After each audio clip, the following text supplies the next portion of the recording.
భద్రాద్రి కొత్తగూడెం జిల్లా జూలూరుపాడు మండలం కాకర్ల గ్రామంలో దివంగత నందమూరి తారక రామారావు విగ్రహావిష్కరణ జరిగింది. ఈ విగ్రహాన్ని వైరా శాసనసభ్యులు మాలోతు రామదాస్ నాయక్, తెలంగాణ తెలుగుదేశం పొలిట్ బ్యూరో సభ్యులు నరసింహులు, తిరుమల తిరుపతి దేవస్థానం బోర్డు డైరెక్టర్ నర్సిరెడ్డిలతో కలిసి ఆవిష్కరించారు.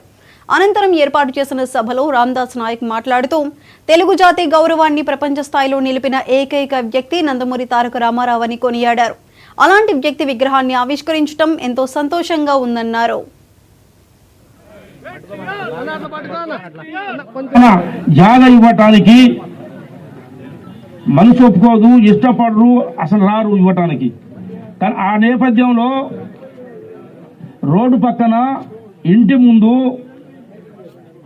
మంచి స్థలాన్ని ఇచ్చిన హరికృష్ణకి ప్రధానంగా శుభాకాంక్షలు, అభినందనలు, మనస్ఫూర్తిగా ఆయనకి ధన్యవాదాలు తెలియజేస్తా ఉన్నా.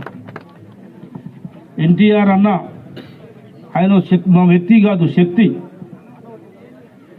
దేశ రాజకీయాల్లో ప్రపంచంలో తెలుగు జాతి గౌరవాన్ని కాపాడిన మహానాయకుడు, దేశ రాజకీయాలని శాసించే విధంగా తయారు చేసిన వ్యవస్థకుడు,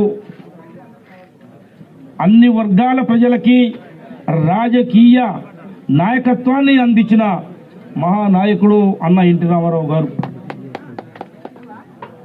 అన్ని విషయాలు చెప్పారు పెద్దలు. డాక్టర్ గారు అంటే మహాప్రేమ నాకు. రాజకీయాల్లో ఒక్కోసారి సంక్షోభాలు వస్తూ ఉంటాయి, గెలుస్తూ ఉంటాం, ఓడుతూ ఉంటాం, ఇది సహజం. 15-17లో ఉమ్మడి తెలంగాణ రాష్ట్రంలో సభ్యత్వాల్లో నెంబర్ 1వ స్థానంలో కుప్పం, 2వ స్థానంలో భూపాలపల్లి గంట సత్యనారాయణ, 3వ స్థానంలో వైరా ఉండేది. ఒకసారి 3వ ప్లేస్లో వచ్చాం, ఒకసారి చంద్ర వెంకటరమణ 3వ ప్లేస్ పోతే మనం 4వ ప్లేస్కి వచ్చాం.